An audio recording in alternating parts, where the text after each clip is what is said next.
আসসালামু আলাইকুম এভরিওয়ান, কেমন আছেন সবাই? আশা করি সকলে ভালো আছেন। আল্লাহর রহমতে আমিও ভালো আছি এবং সুস্থ আছি। প্রতিনিয়ত আমরা অনেকেই বা প্রায় সময় আমরা একটা কথা শুনে থাকি, জমি অধিগ্রহণ, এলএ শাখা বা জমি অ্যাকোয়ার হয়েছে, সরকার কর্তৃক জমি অ্যাকোয়ার হয়েছে। তো আসলে এই বিষয়গুলো আসলে কি, তা আমরা অনেক সুস্পষ্টভাবে জানি না। তো এই বিষয়ে আজকে একটু কথা বলবো। তো বিষয়টা হচ্ছে, অনেকে শুনবেন যে আপনাকে ফোন দিয়েছে যে ভাই আমার জমি তো এলএ শাখায় চলে গেছে, এখন কি করব। এলআই শাখাটা আসলে কি, তা আমরা আসলে অনেকে না বুঝে বলে ভাই কোনো সমস্যা না, টেনশন নিয়ে না, বিষয়টা খুব ইজি বা আপনি হ্যান্ডেল করতে পারবেন। তো বিষয়টা হচ্ছে, সরকার কর্তৃক যে ব্যক্তি মালিকানা যে জমিগুলো আছে, সরকারের বিভিন্ন মন্ত্রণালয় আছে, বিভিন্ন প্রকল্প আছে।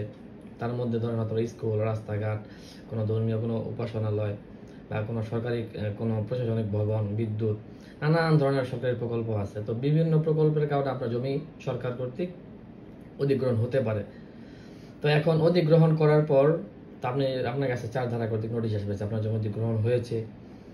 তো তখন আপনি ডিসি বরাবর একটা আবেদন করতে পারবেন যে আপনার কোনো ধরনের যদি থাকে, অভিযোগ থাকে। তো সেই ক্ষেত্রে আপনার এই অভিযোগের ক্ষেত্রে ওনারা আরেকটা প্রতিবেদন দিবে, যেটার প্রেক্ষিতে আপনি কিন্তু কোনো আপিল করতে পারবেন না। মানে ওনারা যা ডিসিশন দিবে তাই আপনাকে মেনে নিতে হবে। তো তখন আপনার জমিটা কিন্তু এলআই শাখার আন্ডারে চলে গেছে।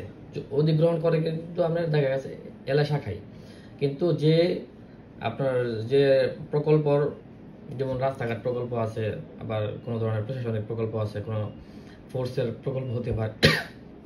তো এই অফিসাররা আপনার জমি অধিগ্রহণ করার জন্য নকশা করে এলআই শাখায় এটা জমা দিবে।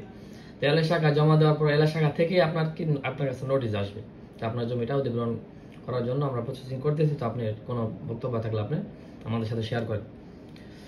তো এলআই শাখা যাওয়ার পর আপনার কাছে নোটিশ দিবে বা 7 ধারা নোটিশ আসবে। তো একটা প্রসেসিং আছে। তো তখন আপনার যদি এলআই শাখায় জমিটা আপনার রেকর্ড করে নিয়ে নেয়, তো সেই ক্ষেত্রে আপনার কিন্তু আপনার যে পরিচয়পত্র, নাগরিক সনদপত্র, সত্যায়ন কপি আর চেয়ারম্যানের সার্টিফিকেট, আপনার যে যাবতীয় যে আপনাকে বাংলাদেশের নাগরিক এ প্রমাণ করার জন্য বা আপনার লোকেশন, স্থান, কালপাত্র, এই বিষয়গুলো প্রমাণ করার জন্য যে ডকুমেন্টসগুলো দিতে হয়, এগুলো দিতে হবে। এবং জমির ক্ষেত্রে হচ্ছে সিএস থেকে বর্তমান রেকর্ড পর্যন্ত যত ধরনের রেকর্ড আছে, যত ধরনের বায়া দলিল আছে, মূল দলিল আছে, খাজনা খারিজ আপডেট, খাজনা খারিজ ডিসিআর কপি, এই সবগুলো কিন্তু আপনাকে এলআই শাখায় জমা দিতে হবে। তারপর হচ্ছে আপনার নামে বিল পাস হয়ে আসবে। এখন যদি কেউ মনে করেন আপনার জমি এলআই শাখায় চলে গেছে, এই জমিতে সব সরকারের প্রকল্প হয়ে গেছে, আপনার টাকা আনেন নাই, এই টাকাটা কোথায় থাকবে? এই টাকাটা সরকারের কোষাধ্যক্ষে থাকবে। আপনি যদি প্রমাণ করতে পারেন আপনার জমি মালিক, সেক্ষেত্রে টাকাটা আপনাকে দিয়ে দেওয়া হবে। তো ধন্যবাদ সবাইকে, ভিডিওটা শেয়ার করবেন। আসসালামু আলাইকুম।